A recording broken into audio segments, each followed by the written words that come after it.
ladies and gentlemen, thank you for being here on this glorious Tuesday afternoon. As you probably saw in some paper that we put out today on the one-year anniversary of the Startup America initiative, the President is sending a detailed Startup America legislative agenda to Congress to expand tax relief and unlock capital for startups and small businesses that are creating jobs, as well as important visa reforms that remove undue obstacles for high-skill immigrants and recent graduates that contribute to our economic competitiveness. Small businesses, particularly young firms with high growth potential, create most of the net new jobs in our economy. Yet, in the last several years, according to data from the Bureau of Labor Statistics, the number of new businesses launching annually has fallen by an unprecedented 23%. Last week in the State of the Union address, the President asked Congress for a bill that helps entrepreneurs succeed. Today, he sent a legislative agenda to the Hill that includes cutting taxes for small businesses, building on the 17 small business tax cuts he has already signed into law. I'll repeat, the 17 small business tax cuts he has already signed into law. The President is proposing to expand and make permanent zero capital gains on small business investments, to reward job creation with a 10% income tax credit on new small business payroll, permanently double the tax deduction for startup expenses from $5,000 to $10,000, and extend 100% depreciation for qualified property through 2012. The legislative agenda also includes initiatives to get capital to the companies that need it, growing small businesses, growing companies. Also initiatives to relieve the backlog of employment-based immigrant visas, as I mentioned at the top, and several other initiatives. I think you've seen the paper on it. I just wanted to remind you of that. And with that, Ben Feller. Thanks, Jay. A couple topics, please. I wanted to follow up first on the exchange the President had yesterday during the Google Plus town hall with Jennifer Weddle, if I'm pronouncing her name correctly. He, at the end of that exchange, asked to get her husband's resume to help him out. Is this something that he plans to do now when he campaigns and hears people's individual stories to get down to that level of collecting resumes? Is that something that he thinks is part of the job of the President? Well, I think he very much enjoys and looks forward to talking to regular Americans out in the country. Yesterday's interview was an opportunity to do that in a unique way here from the White House in a virtual gathering. Much as he does when he reads the letters that are called for him from Americans every night, he gets to experience the American economy through the eyes of folks out there who are living it. And that was the case in this exchange yesterday. So, I think it just reflects his deep interest in the individual stories that Americans have about their lives, how they're experiencing the economy in different parts of the country. And he will certainly have that kind of engagement as he has in the past going forward. Do you think, though, in doing that engagement, is that the kind of strategy that can be effective, sort of one-on-one? It's not a strategy. I mean, it's not something we planned or anticipated yesterday.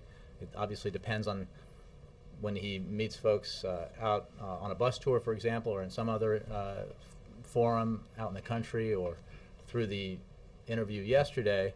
It depends on what the conversation is like, how it unfolds, and what the concerns are, or the observations that the individual makes. So there's no strategy here. It's very much about how he responds to and reacts to folks who tell him their stories. The CBO has a report out today on the deficit and unemployment, and it projects unemployment to stay at 7% or higher through 2015. I know the administration has cited CBO often as a fair scorekeeper. Does the White House think unemployment will remain that high 3 years out? Well, I will leave that to our economists to evaluate and judge, and I think we put forward our own assessments. I would simply note that it's important to look at trajectories and trends, and as you know, when the President was sworn into office on a much colder day 3 years ago, almost exactly, we were losing that month almost 800,000 jobs, just in the month. That pace was one that the country experienced for a sustained period of time. We lost 8 million jobs. And if you look at it, there's a, you can find this in a lot of places, but a chart that shows unemployment or employment loss and employment growth from the 6 months before the president took office. And it hits its bottom right about when the president's economic policies begin to take effect. Some of the tough decisions he made on the automobile industry, the Recovery Act, dealing with our financial sector. And since then it's gone like this. The fact is, this hole was so deep that we have a long way to go before we are where we need to be. But that's the direction you want to be in. The 22 straight months of private sector job growth, the I always get it wrong, 8 quarters, 7 quarters, 10 quarters of economic growth. Very conservative in my analysis. But so I don't know what, and would never myself predict what the unemployment rate would be in a year or 2 or 3 from now. I know that the economic policies that this president has put into place, working with Congress, and then when necessary without Congress, have had the effect of reversing the most dramatic negative trend in employment since the Great Depression. Yes, Reuters. Thanks, Jay. One of the other forecasts that the CBO had was an estimate that the deficit would remain above $1 trillion in 2012, which would make it the 4th consecutive year of being above $1 trillion. So, as the president campaigns for re-election, what's his message to voters and why they should have confidence in his ability to control the deficit over the next 4 years? Well, it will be very much what he's said in the State of the Union. It will be what he has put forward on numerous occasions, including when he laid out his proposal last fall for a broad, balanced approach to deficit and debt reduction.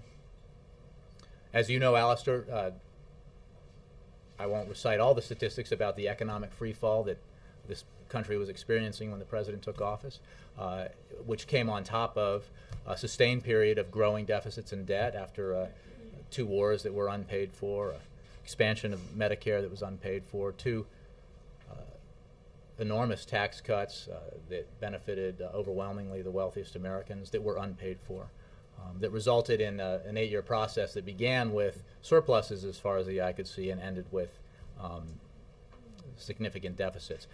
Add on top of that the recession, the Great Recession, the near depression, and you had a set of circumstances that had a negative impact on our deficit. The president has put forward a very comprehensive proposal, a balanced approach to deficit and debt reduction. He worked very hard with the Speaker of the House to achieve a grand bargain that would have required tough choices from both Democrats and Republicans, but would have achieved a significant goal of long-term debt control. Unfortunately, he was, and Democratic leaders were willing to make those tough choices on their side, and unfortunately on the other side, the decision was made to walk away. But that deal remains available. The president hopes that Republicans will, this year even, decide to come together and work together towards a balanced approach in keeping with the principles of the Simpson-Bowles Commission, of the Domenici-Rivlin Commission, of every bipartisan effort that's looked at this, as well as the president's proposal. And also I think it's important to step back and remember that a lot of people talk about Simpson-Bowles, which was created because of the president's initiative, would not exist without the president's initiative because the Senate Republicans backed away from doing it legislatively. But let me point out, already this president has signed into law discretionary spending cuts that exceed those in Simpson-Bowles, exceed the ones in Simpson-Bowles. Already he has demonstrated, as the members of the supercommittee can tell you, his willingness to do reforms to entitlements that are very significant. What has been lacking thus far is any willingness to deal with revenue in any meaningful way by the Republicans. And that is just not the approach that the broad base of the American public feels is the right way to go. Donovan. Thanks, Jay. I just want to ask about the photos of the raid on the Osama bin Laden compound.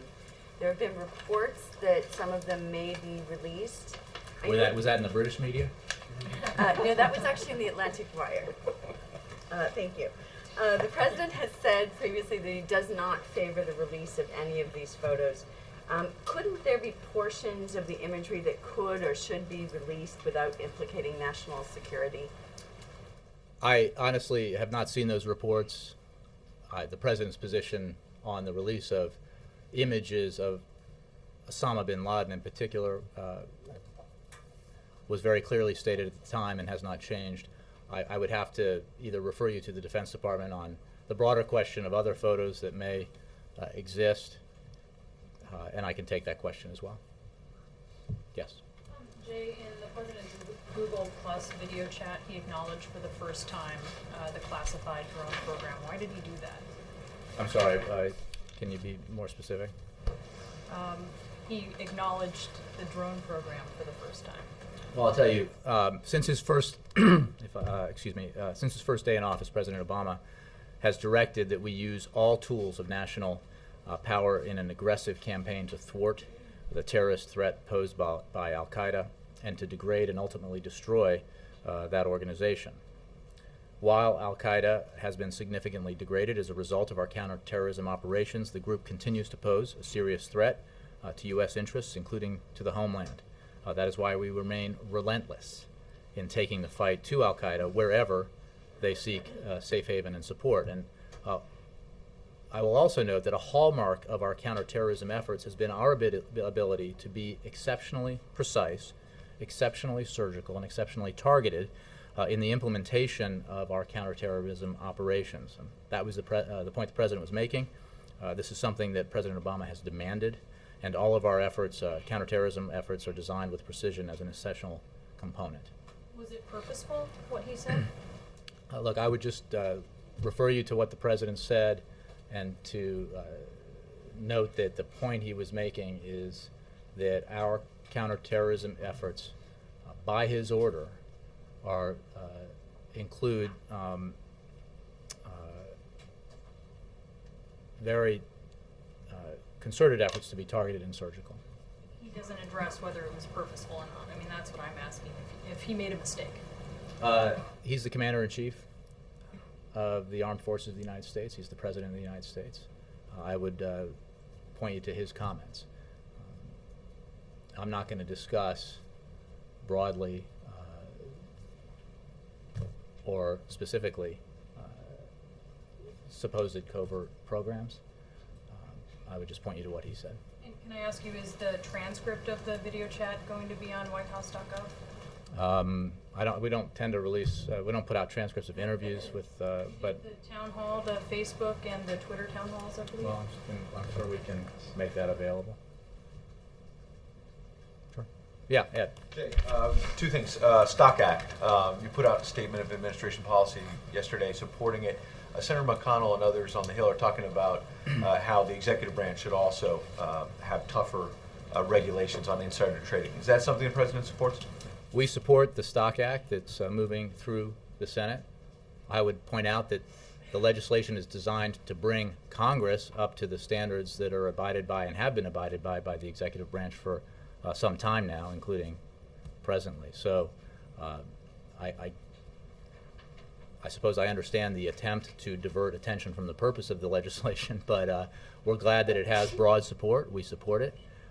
And I think it's important to note, because I got a lot of questions from you all in the run-up to and the aftermath of the State of the Union address about how the ideas the President put forward in his State of the Union were simply couldn't get through Congress.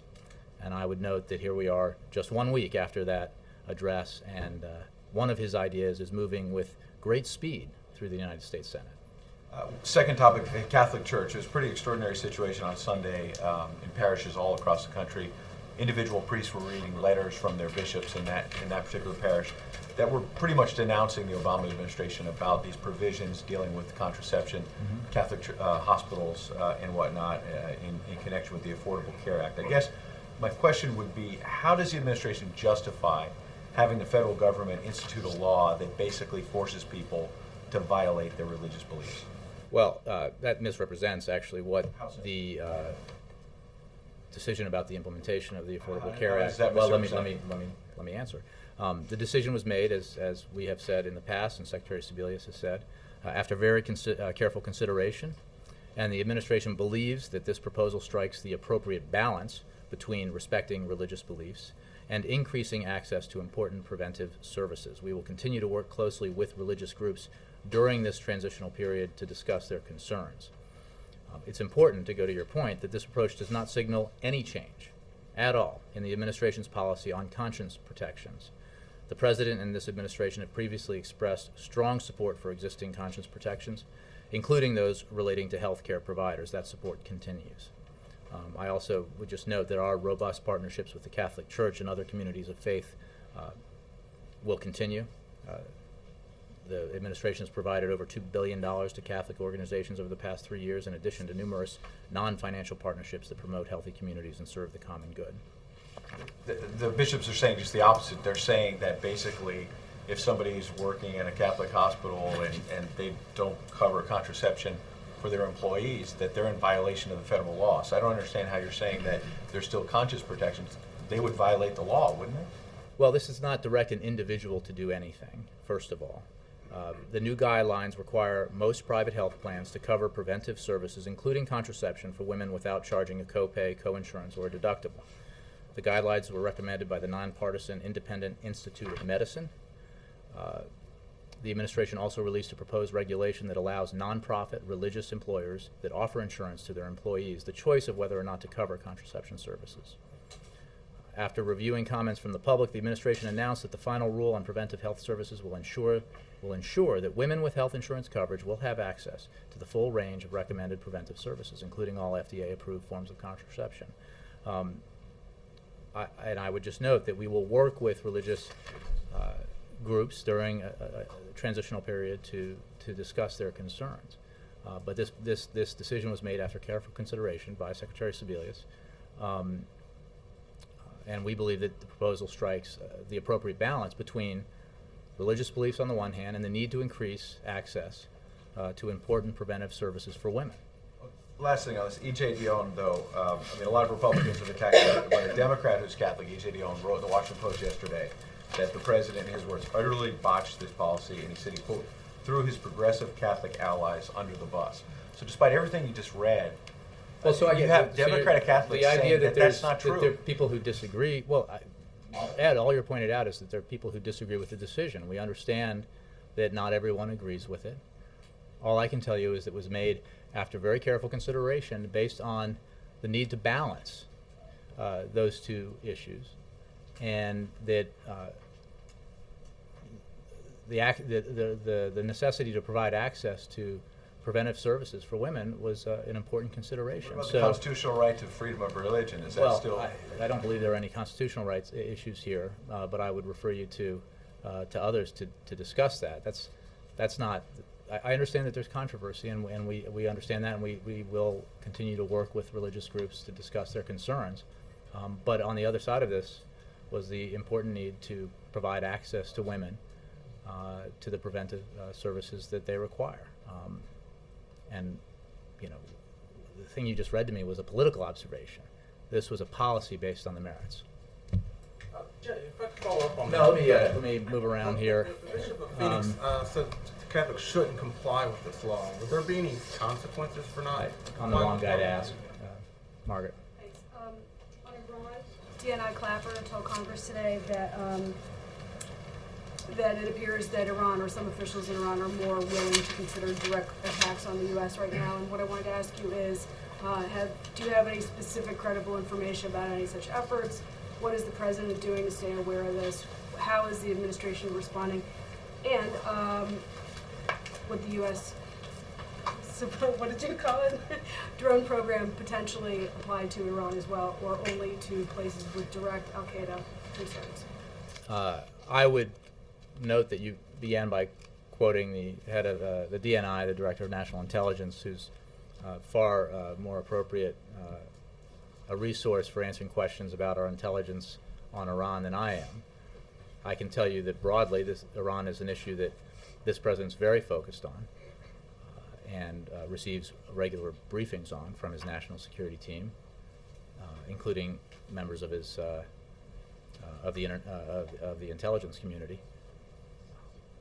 We are working very closely with our international partners and allies to put unprecedented pressure on the Iranian regime to convince it to abide by its international obligations and to abandon its nuclear weapons ambitions.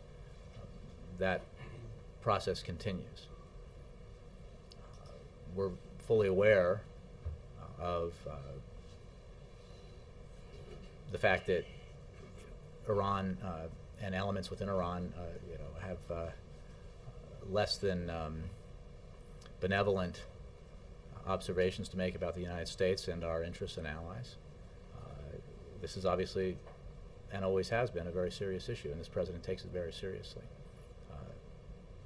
We are pursuing a course that, because of United States leadership, has united the international community and isolated Iran, made clear to the world that it is Iranian behavior that is the issue here. And we will continue to work along that path, even as the President has noted, we will not remove any option from the table in dealing with this issue. Quickly also about housing, the President indicated to us today that tomorrow he will be And sharing you asked him a some, leading question. and he grabbed it, then let go. But so can you tell us any more about that? Is that going to be an FHA deal? Is he asking for legislation, or is this purely stuff that the administration can do on its own? And will you preview some of it for us? I won't preview any of it. I will simply point you to what the President said in the State of the Union about a proposal that he would elaborate on to make universal the potential for homeowners who are responsible and making their mortgage payments to be able to refinance their loans and save, on average, I believe, $3,000 annually.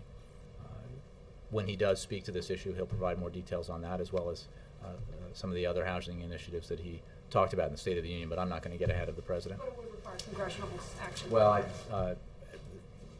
it might, but I'll let him describe it. Ann. Thanks, Jay. Back to the CBO numbers. The deficit projection for another year of $1 trillion deficit, it is based on the idea that the law remaining the same now and the Bush era tax cuts not expiring. Does the President still believe that for taxpayers under $250,000 a year should be able to continue to get the current income tax rates? Well, he does, and he also believes, as he has for a long time, that the Bush tax cuts for upper-income Americans should expire. They, I believe, cost $800 billion. Is that correct? Annually. And that's a big figure when you talk about $1 trillion deficit. So what the CBO numbers also don't include are our policy initiatives that would significantly reduce the deficit further if implemented by Congress, including a balanced approach. And let me just say, in terms of the Bush tax cuts and taxes in general, that the President believes we should have broader tax reform, guided by in part by the so-called Buffett rule as a principle.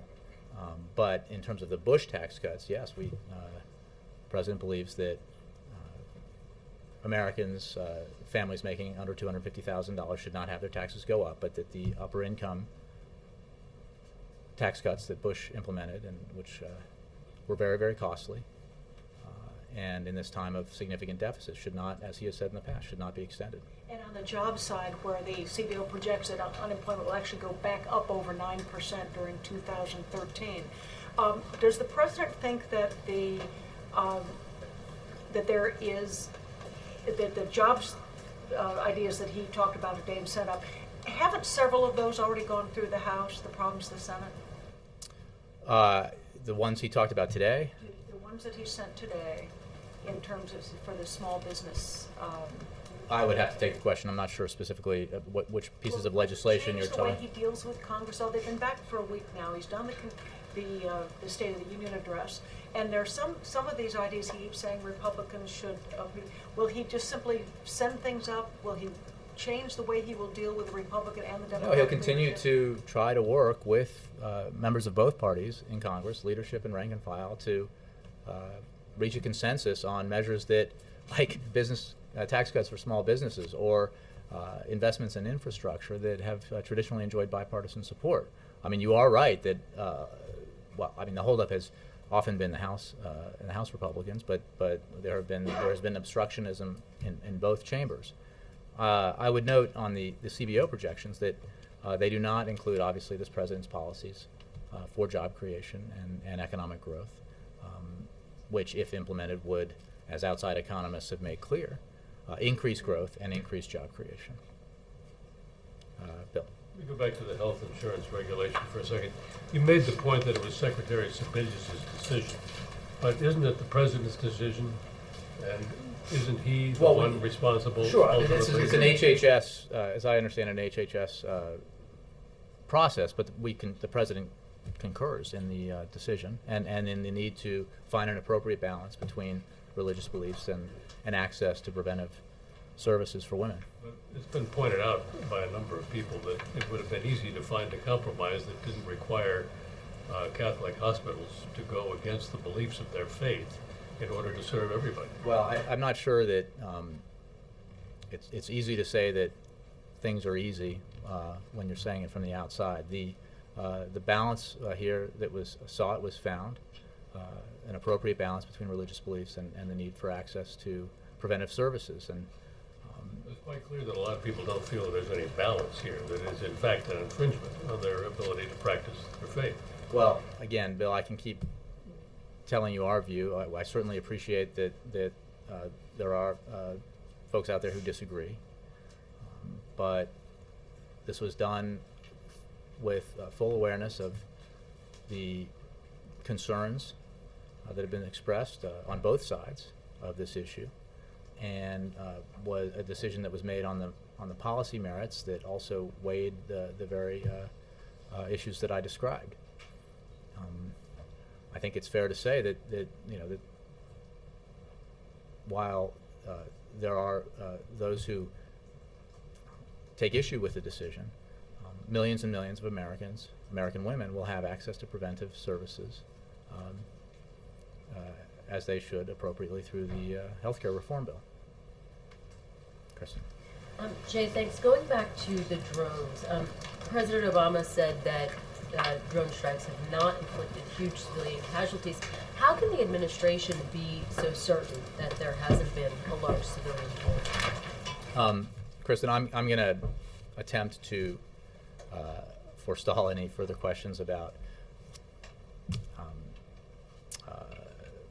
potentially covert programs by saying that everything I can tell you about it is on this piece of paper, and I'm just not going to acknowledge or confirm any of that. I will tell you that, as I said at the beginning, that our counterterrorism efforts by the President's direction are very targeted, very surgical, and precise. And this is the point the President was making about the fact that because that approach is taken, there are limits to casualties and damages. But if the president acknowledged the drones, why can't you? Again, I'm just going to point you to what he said and not discuss further this issue. It's a facade. It's silly. Bill, I'm sorry. Connie? Thank you. Sorry, this has been asked already. On these horrible so-called honor killings among some Afghans in Canada and Afghanistan, how can the administration negotiate with the Taliban when these kind of things are committed by Taliban members? Well, Connie, as you know very clearly, that our conditions for reconciliation include a commitment to abide by the Afghan Constitution, to lay down arms, to renounce association and fealty to al-Qaeda. The first part, I think, addressing the issue that you raised, which is abiding by and being governed by the Afghan Constitution, includes respecting minority rights, and women's rights. So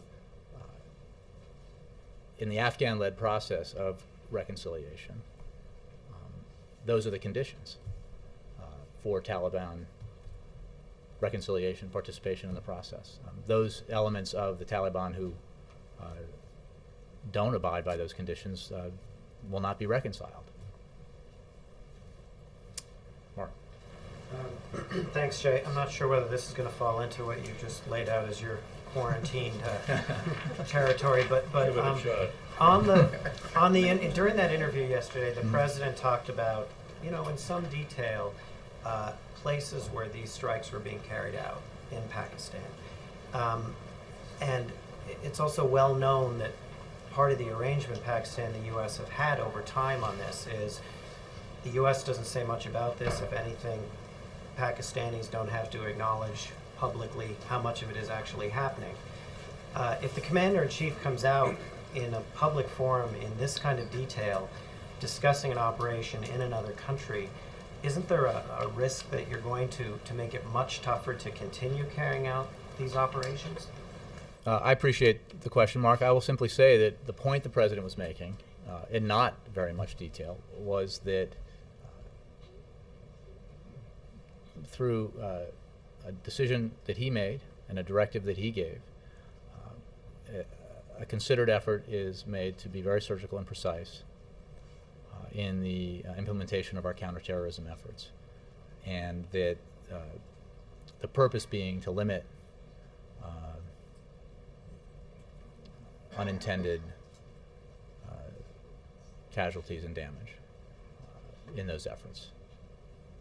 But I'm not going to get any more specific than that, and I think it's important to note that that is the point that the president was making in his comments yesterday. Could that then in fact have the opposite effect? Could it in fact be something that helps smooth over a tough situation with a foreign country? Again, I'm not going to elaborate beyond what the president said and beyond the general principle that I've stated.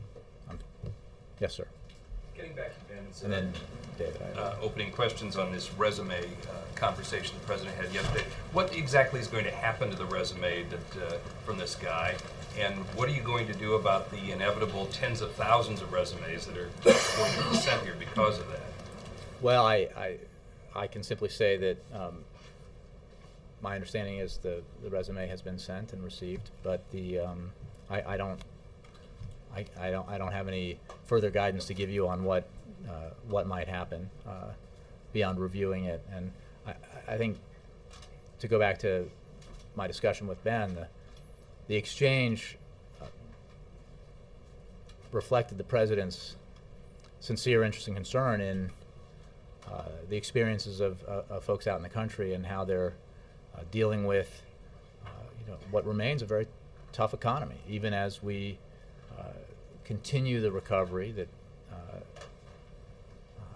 we've been engaged in now for 10 months. That there are a lot of folks out there who are looking for work. The high unemployment rate is proof positive of that. And this president's energies are focused on doing everything he can to grow the economy and create jobs, to alleviate that kind of anxiety, that economic insecurity that this conversation reflected. So it was a snapshot into the fact, into the world that reflects that we have a lot more work to do. We have to continue to take action to build the economy, to grow the economy, to create jobs, to build the infrastructure necessary to have a foundation for further economic growth in the future. While we have made progress, we still have a long way to go. And what we Jay, who received this guy's resume? And again, the wider question. I don't know who specifically received it. Okay, well, the wider question. I mean, you guys already receive a lot of resumes here. What's going to happen to the thousands of people are going to be sending resumes? I'm sure that's true. I have received a few. Labor Department, Small Business Administration. What's happening? I just don't have. I don't know. I don't know at this point. I'm sure it will be reviewed, which is what the president said, and again, that this person's story reminds us that we need to keep focused on doing what we can to grow the economy and create jobs, because while we have created more than 3 million private sector jobs over the last 22 months, while the economy has created those jobs, the hole is quite deep. 8 million is a large number that was jobs lost caused by this recession. So that's why the president's going to keep at it. That's why the president put the proposals forward that he did in the State of the Union address, and why you'll hear more from him in the coming days and weeks and months about the things we should be doing to move the country forward. Dave. I want to follow up on that same conversation the president had. The woman who talked about sending a resume said that her husband was out of work, and she blamed it on the fact that the administration, rules regarding the H-1B visa were too lenient, and too many foreigners were taking the jobs that maybe her husband would be able to get. Today, the president, I think in his bill that he sent over to Congress, talks about maybe loosening the cap on immigration from certain countries to attract more skilled laborers. And I think his response to her indicated he believes, in fact, that in some fields there's a shortage of qualified folks, and we need to attract the skilled laborers from overseas. My question generally is the president concerned that there might be a feeling of xenophobia or something going on out there when the economy is this tight, and there's some concerns that reflected in that question from the woman? No, I haven't talked to him about that specifically, but I think that the president's position, which you state clearly, is that we need to make it more possible for highly qualified people who are being educated here or coming from abroad to work here, build businesses here, grow the economy here, create jobs here. That is a message that you hear from business leaders across the country, especially in the fields of technology and engineering and the like. So, which doesn't take away from this individual's experience at all, but the broader picture is one of a need for more engineers, a need for more highly skilled, highly educated workers to help us grow those industries in the United States that will be the foundation for our economic future. Thanks. Last one, yes ma'am. Thank you, Jay. Will the President Obama have any policy change toward North Korea this year? Well, I'm sorry, will he what? Will the President Obama have any policy change toward North Korea? Policy change? Yes. I don't anticipate it. I took some questions about this, about North Korea during the leadership transition, but I wouldn't, I mean, obviously, I can't predict the future in terms of what might transpire on the Korean Peninsula and with North Korea, but there has been no policy change. Thank you. Is the president going to the auto show? There's been a lot of talk about it. I've seen those reports, and I guess I could say that if he were, I wouldn't acknowledge it from here. Thanks.